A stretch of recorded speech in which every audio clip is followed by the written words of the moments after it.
guys, welcome to my Ocean One channel. I just wanted to do a quick video for you. Now, I did a video earlier today. So if you've not watched that video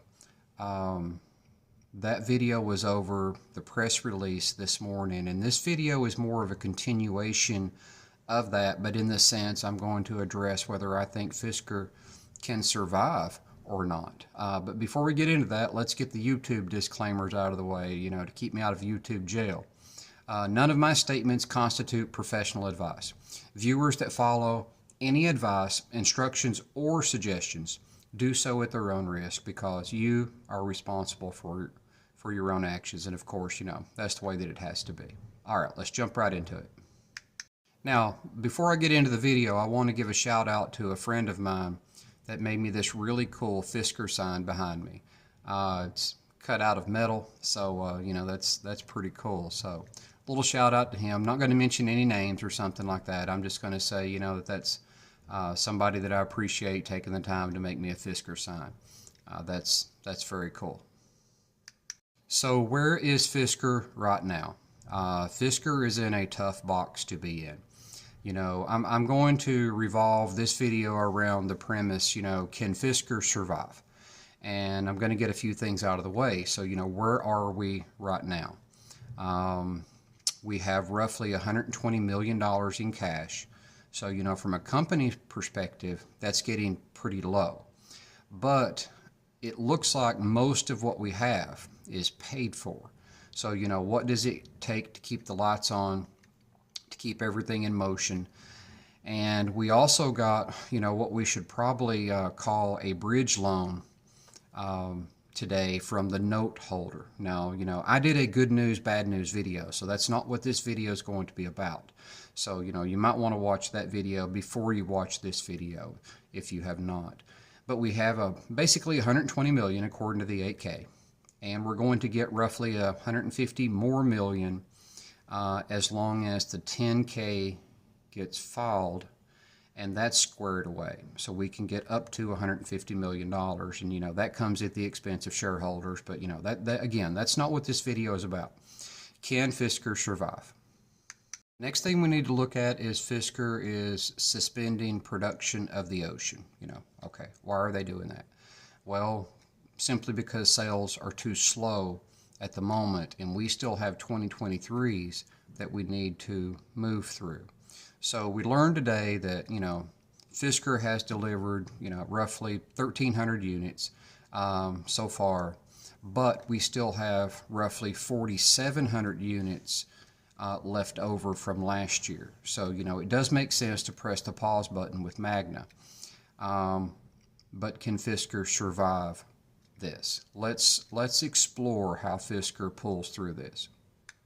I think Fisker could easily survive if they just simply increased sales. Now, that's easier said than done because there's a lot of speculation out there that, Fisker may not survive. And if you're a potential buyer, do you follow through with the purchase? I drive the Ocean. I know how good the product is. But, a person that's not there, they may have second thoughts or doubts about purchasing the product. So how many people are following through with purchases right now? If Fisker could just increase sales, I'd say, yeah, easy. Yeah, we'll do just fine. But that's currently not the case. Sales are a little slow. So, how do we fix that? Well, the first way we fix that is we bring on dealers. And the dealers signing up seem to be a little slow, so I think that's why we're getting this bridge loan, to give time to bring the dealers in and make that transition. The second thing that could easily remove these Oceans from our inventory is, a fleet deal, sales. They don't have to be to customers. They could be to rental companies. They could be to businesses. We just need to find a way to move these Oceans. A third thing that we could do is, we could get some type of cash infusion. Now, right now, I'm not specifically talking about the OEM deal. I'm just talking about exploring, different financing options other than the note holder. However unlikely that is, I do think that that's an option that Fisker should and could explore. The fourth thing that I think could get us through this is to bring in new management. Now that one kind of stings because, I have really backed Henrik and I've really backed Gita up until just, super recently. Now, I've always pointed out their mistakes, but I've always said, this is their company. They're going to run it. But, the mistakes have simply gotten too big. I think Gita needs to go. I've been saying that, and now I'm publicly saying it. Gita needs to go. She needs to get out of the way. We need a dedicated COO coming in. We need a dedicated CFO coming in. And if we were to get those two, I think that would boost confidence, but we would also need some type of cash infusion along the way to help there. Now, the fifth thing and the final thing is I think that this final thing here is pretty much the make or break moment for Fisker. Fisker has dug itself into a pretty big hole here in the sense, could things go differently without an OEM partner, without an OEM cash infusion? Yes, I think Fisker could pull this off, but I think it becomes much, much more unlikely. I think everything right now really hinges around getting an OEM partner. And if we get an OEM partner, that's like, hey, we're going to tie up with Fisker. We like your image. We like your brand. We like what you bring to the market because it's exciting, it's fresh, it's fun. It's not an egg. The ocean is really, really good. So if we get an OEM partner coming in and then all of a sudden, hey, Fisker is fresh, it's new, it's here to stay, we get a cash infusion, I think we easily make it there. But I think at the end of the day, right now, you can slice and dice the others getting up to this point.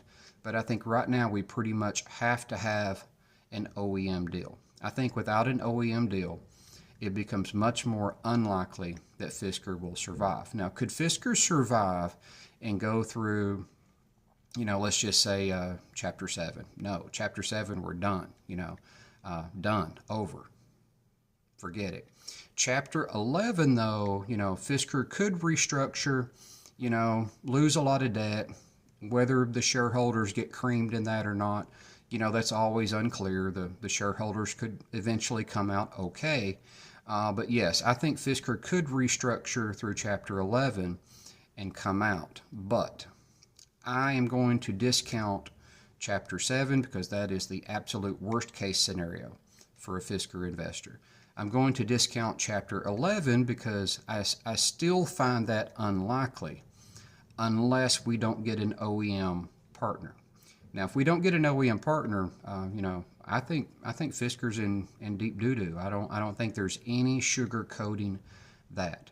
But if we get an OEM partner, I think most of our problems are behind us. I think the dealers will start signing up quick, fast, and in a hurry. We'll get a cash infusion, and Fisker will be the next automotive giant in the making. Now, it's unclear if we get an OEM partner how that will be structured, how that will be set up.